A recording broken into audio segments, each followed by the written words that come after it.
अभिभावक जी श्याम सुंदर कुड़ारी दिल से धन्यवाद और संत गुरु रविदास जी के प्रति चिन्ह भी दिया गया। मैं बहुत बहुत दिल से धन्यवाद करता हूँ, बहुत बहुत प्रणाम करता हूँ। आइए सुनिएगा थोड़ा थोड़ा क्या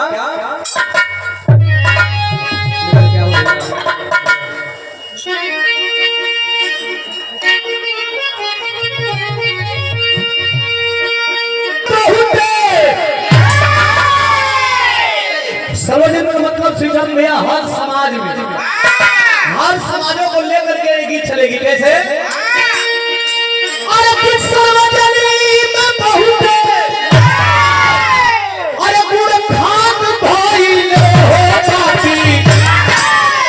हो बाकी यही सूत्रों से केहू ना तो के हमके काम कर रही हो सूत्र 85। अच्छा शूद्र के पढ़ रही है आई शरीरियों में बांटल गइल कि शूद्र के है के दिमाग के बांटल गइल बा, ब्राह्मण छाती के बांटल गइल बा, क्षत्रिय आई कमर के बांटल गइल बा। बस आई एकरा से नीचे बा आखिर हम एकरा के जोड़त बानी है शूद्र हो गई तो कांटा गड़ेला शूद्र के तो सबसे बेसी गलत के होला अरे बताओ लोग भैया सवेरे सुनत हो लोग शरीर में जब ये शूद्र बांटा गया कि शूद्र नीचे है, ये ब्राह्मण है, ये क्षत्रिय है, ये वैश्य है, तो जब शूद्र को कांटा गड़ता है तो गलत सब कौन होता है जी? जब नीचे से लेकर जब शूद्र के कांटा गड़ेगा तो सबके दर्द होला तो शरीर कैसे बांटल गइल बा? ऐसे अरे गुणवान भाई में हो बाकी यही सूत्रन से केहू ना हो बाकी यही सूत्रन से केहू ना अरे महान भाई ने हो बाकी सूत्रन से केहू ना महान भाई।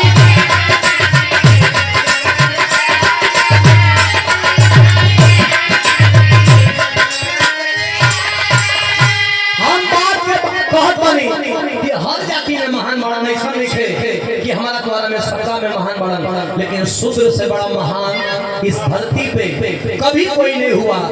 4 युग बतावल गई, हम चारों युगों में बता रहे थे कि चारों युग में शूद्र से बड़ा कोई नहीं पैदा हुआ 4 युग में। अच्छा सतयुग में जहाँ सत्य का पत्ता डोला था, जहाँ सत्य से सब साफ होता है कि सत्य को धरती टिकर रहल वो समय की बात बताओ थे कैसे मास्टर?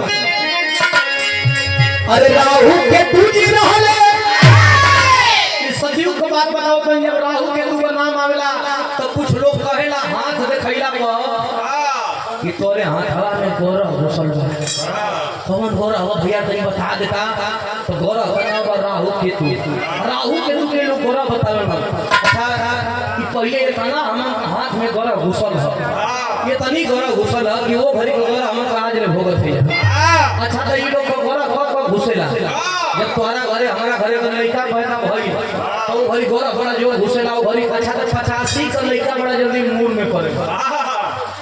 तुम्हारा हमारा घर में अगर लड़का हुई तो बड़ा जल्दी मूर में पड़ जी। हाँ अच्छा कहू पंडित जी का लड़का मूर में पड़ गया एक को बताओ लोग आयो ही का लड़का ढेर मूर में पड़ल कैसे कोई मूर में पड़े ना तो जब मुरवा काटे वाला बाबा जी तो घर का नाम रखाला शनिचर के भइलबा तो शनिचरा, अतवार के भइलबा अतवरुआ, सोमवार के भइलबा सोमरुआ, मंगल के भइलबा तो माने तुहार लइका हीरा नियम सोना नियम रही तो तुहार लइकन का नाम सोमरुआ, मंगरुआ, कतवरुआ और उनका लइका के फोटो बहुत रही तो उ लइका का नाम रही कमल नयन पाठा।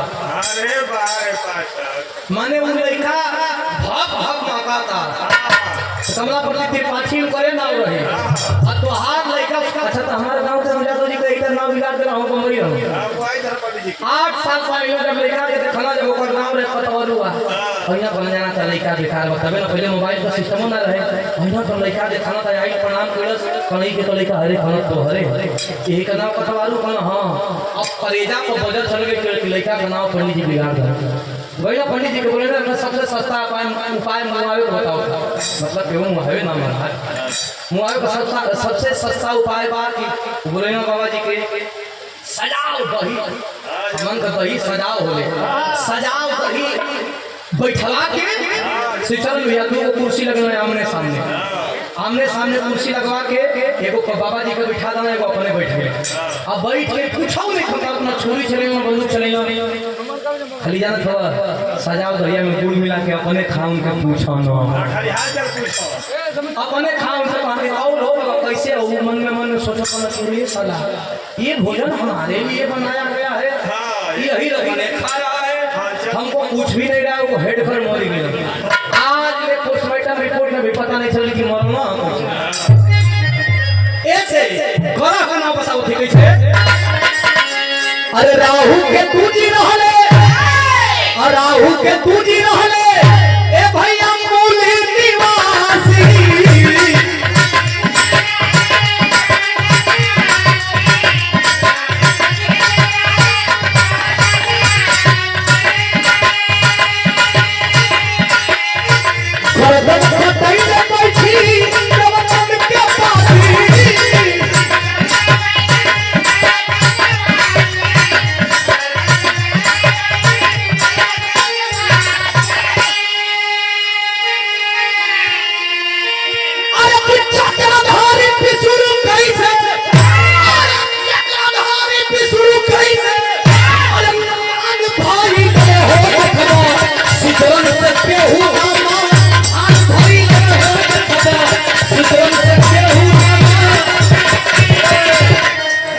राहु केतु जी को गर्दन सुदर्शन चक्र से के कटलस विष्णु जी जे पहले गर्दन कटलस। आज के समय में अगर केहू को गर्दन काटी कम ढेर नहीं पड़ले भैया, गर्दन मर्डर पर केस कितना लगेगा आप लोग बोली जा, मर्डर पर केस कितना लगाला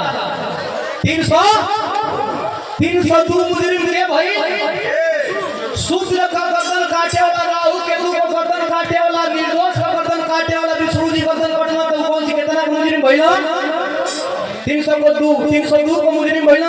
302 को मुजरिम के पूजे के चाहिए कि जेल में भेजे चाहिए हवा लोगों भैया 302 को मुजरिम के पूजे के चाहिए कि बात का है पूजा छो कहां परसिया नहीं कोई तिहाड़ जाए के पड़ेगा।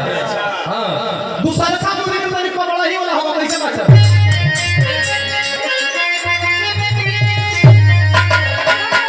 अरे हरि हरि एक मोची रहले यही काशी बनारस का बात बताओ थे। अरे हरि हरि एक मोची रहले यही काशी के नगरिया,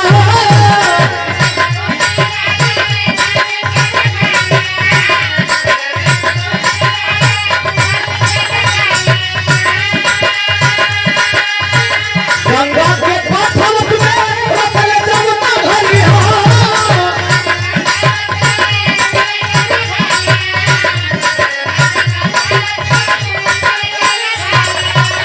भैया हो ये काशी बनारस में एगो संत रहते थे जिस संत का नाम था हरिहर मोची, हरिहर भगत। अच्छा तो लोग बतावे लगे धरती पर गंगा माई के तेल आई है भगीरथ जी का कर लिया आवत रहो घरिया पता नहीं घर में ना ले जा पुरखा पुरनी के ताले बदे लियावत रहो तो हरिहर मोची का देना के दुकान सजेले रहो सवेरे का समय रहो, कोई सवेरे का समय में दुकान सजेला के लिए भगीरथ का चढ़ा के यही तरह चढ़ाइले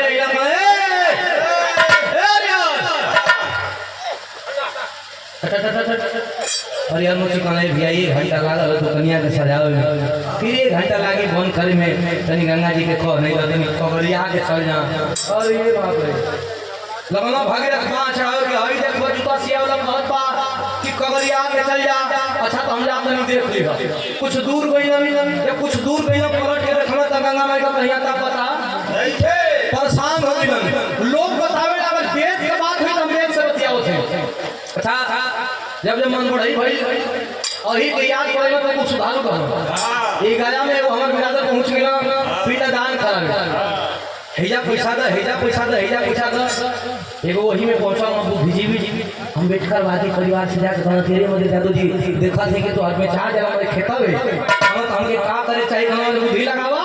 अच्छा तो बुद्धि का लगेगा बुद्धि ये लगेला कि बाबा जी हम पिंडदान कराओ कहाँ बिना सूखा ले गलिया में जाके झूठे के नदिया में अपना पानी उतरे बाबा जी कहना कि का करत हो, कहना तू का करत हो, कहना कि इनकर पुरखा पुरनिया के जो जमी पानी दे थे तो जो इनकर पुरखा पुरनिया करत हो, कहना हम ऊपर रहिला कोई नहीं, वही के पटावत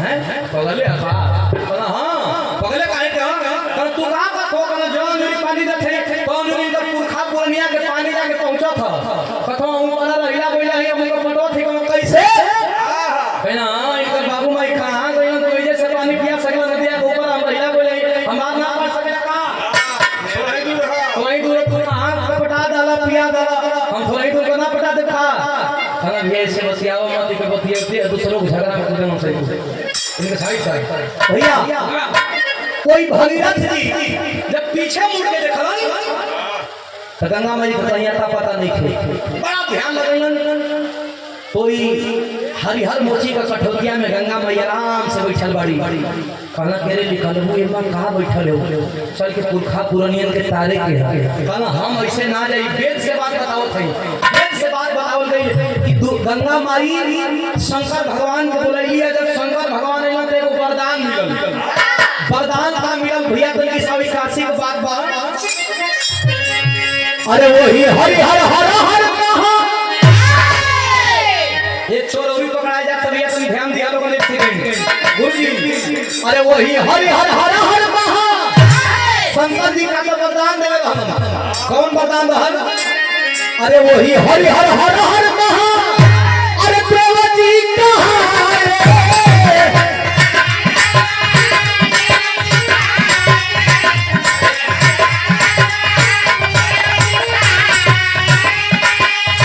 हरि हरि कहि के सब, हरि हरि कहि के सब तुम की कमाए,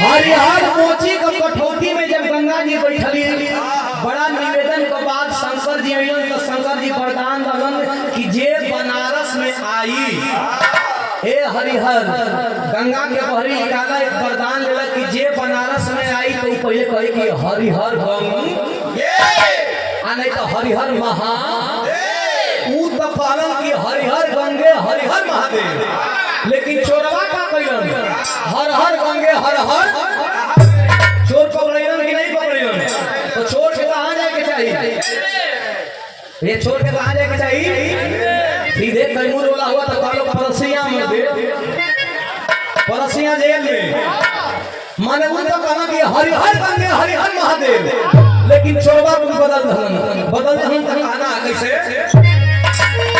अरे पाप और पुण्य में, ए भैया पाप और पुण्य में, अरे परम पाप भाई दे है देखबा, सिकरम से केहू ना आज भाई दे है देखबा,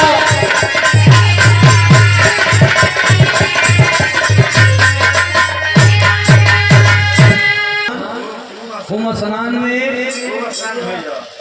में खूब स्नान भइला।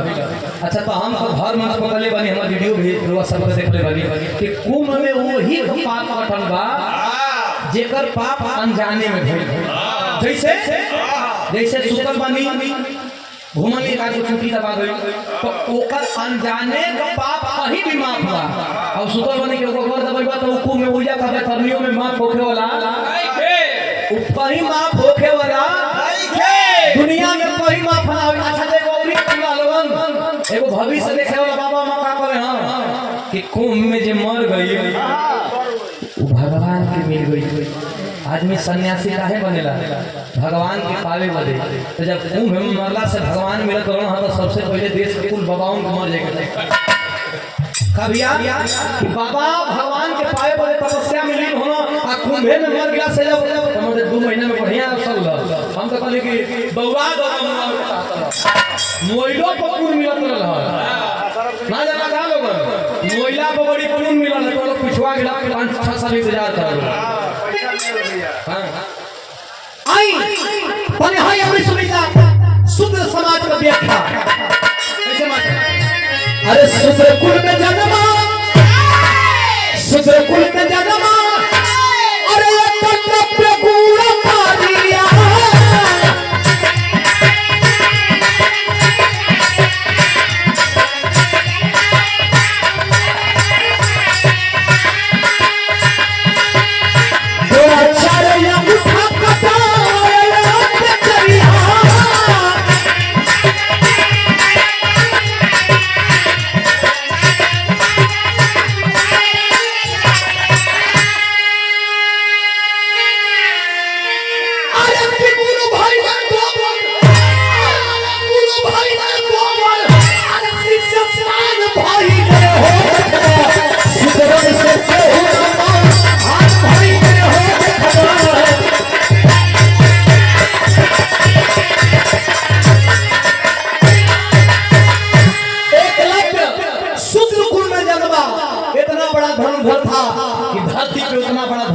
पैदा नहीं होने वाला था। भाग गया गुरु द्रोणाचार्य कि रे तो अर्जुन को भी पीछे छोड़ देगा।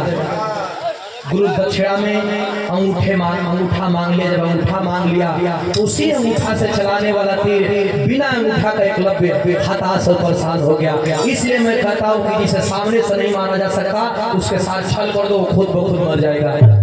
कहना है कैसे? अरे संत रविदास यही काशी के नगरिया,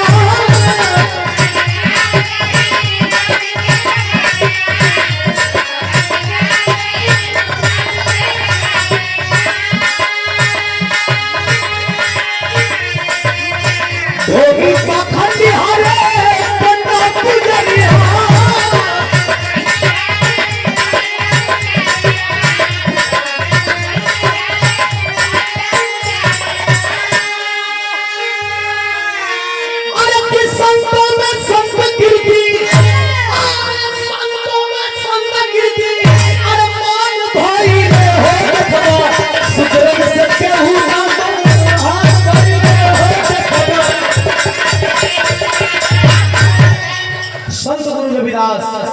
संत गुरु रविदास कहते थे कि जात जात में जात है जस के लंके, जात को जाति जात है जब तक जाति न। जैसे केला के ऊपर केला, केला के ऊपर केला, केला के ऊपर केला के पतई होला, वही तरह हमनी के जाति में विभाजन हो गई बनी। हम कौन साहब हैं तो फलाने कौन साहब हुआ तो फलाने कौन साहब हुआ, साहब साहब में हमन को बट गई बनी जा। इसलिए संत गुरु रविदास, संत तो बहुत हुए लेकिन संत गुरु रविदास के जैसा इस धरती पे कोई संत पैदा। संत शिरोमणि गुरु रविदास की कई उपाधि मिली गई। गुरु रविदास के 5 उपाधि मिलन। पहला उपाधि क्या मिलन? शिरोमणि का। दूसरा उपाधि क्या मिलन? संत का। तीसरा उपाधि सदगुरु का। चौथा उपाधि दास का। और 5वां उपाधि गुरु का। 5 उपाधि मिलल। लेकिन ये धरती अब इसके तरफ नजर, ये लोग इसके तरफ नजर बैठा करके बैठे हैं। कहना है मास्टर कैसे बाबूजी? ये लेजर लाइट की उम्मत वाले तो कहने में बड़ा महीन होगा। अगर ये आँख का लेंस शोन में चश्मा ले भाई का ऐसा ना सोचो खेलोगे कैसे मास्टर? सूत्रों की बात होगी तो अरे बाबा भीमराव थे, बाबा भीमराव थे, अरे महान के जमाना।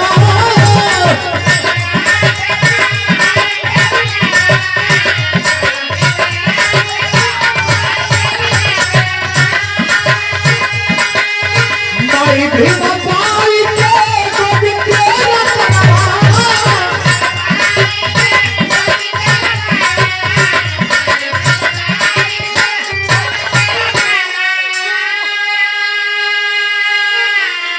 ये देश हिंदुस्तान है और देश न हिंदू से चलता है न मुसलमान से चलता है, न गीता से चलता है न कुरान से चलता है। ये देश हिंदुस्तान है, चलता है तो बाबा साहब के संविधान से चलता है। बहुत विद्वान है इस धरती पे, लेकिन बाबा साहब के जैसा कोई सानी इस धरती पे पैदा नहीं हुआ। इसलिए कहना है कैसे?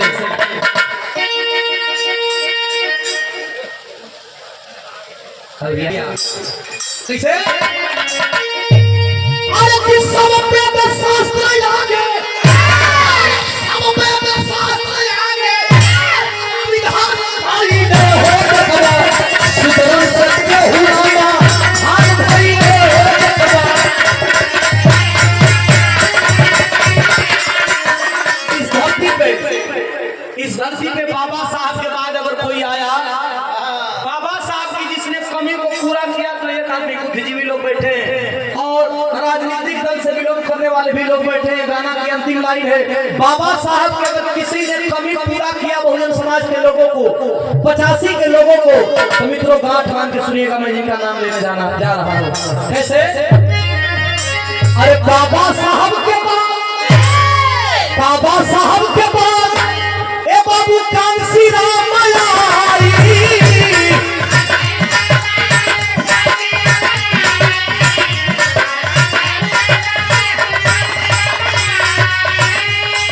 जिसे इस भारत देश में दूसरा बाबा साहब कहा गया, जिसे मान्यवर कहा गया। बाबा साहब के पास कांसी राम आई,